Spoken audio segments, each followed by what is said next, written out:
does it still make sense to invest in property in South Africa under the current circumstances? I mean, the bad news are not like in short supply. Interest rates are not coming down. House prices are going up in a really, really slow way over the last couple of years.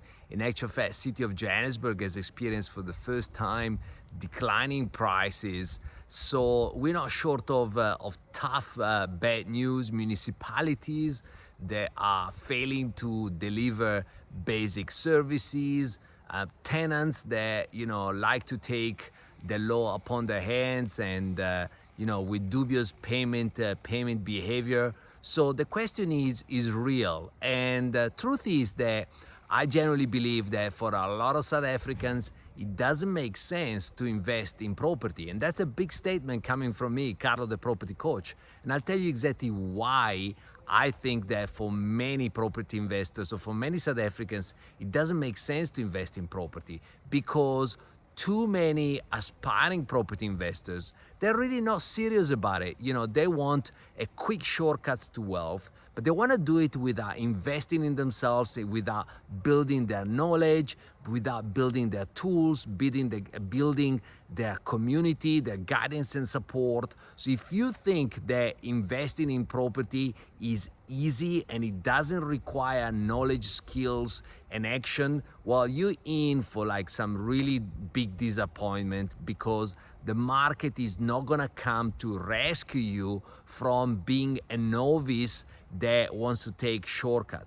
But with that in mind, that's also great news for those that are actually serious about their property journey because, there's going to be fewer and fewer property investors, which means fewer and fewer people will be offering rental accommodation, which ultimately will have to result in higher rental prices. But, the key focus has to be on buying the right property in the right area at the right price, get the right funding. You cannot just buy any property. And those that have been telling you just buy property and wait, well, they're not genuine about their advice. Either they don't invest in property or they don't know what they're doing.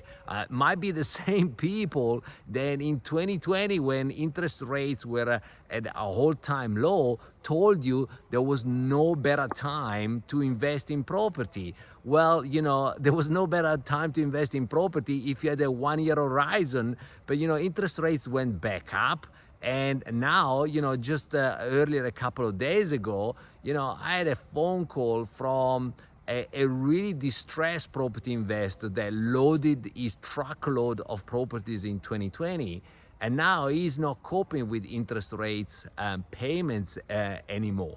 So, like always, I always like to say, should you invest in property in South Africa in 2024 and beyond? Well, it depends. It depends on how you're gonna go about it. And if you are serious and you are prepared to invest some of your time before you invest some of your money, then I look forward to guide you and support you with the experience of 20 years of direct property investment experience in South Africa, having supported literally thousands of aspiring growing property investor. But I will see you there. Ciao from Carlo, the property coach.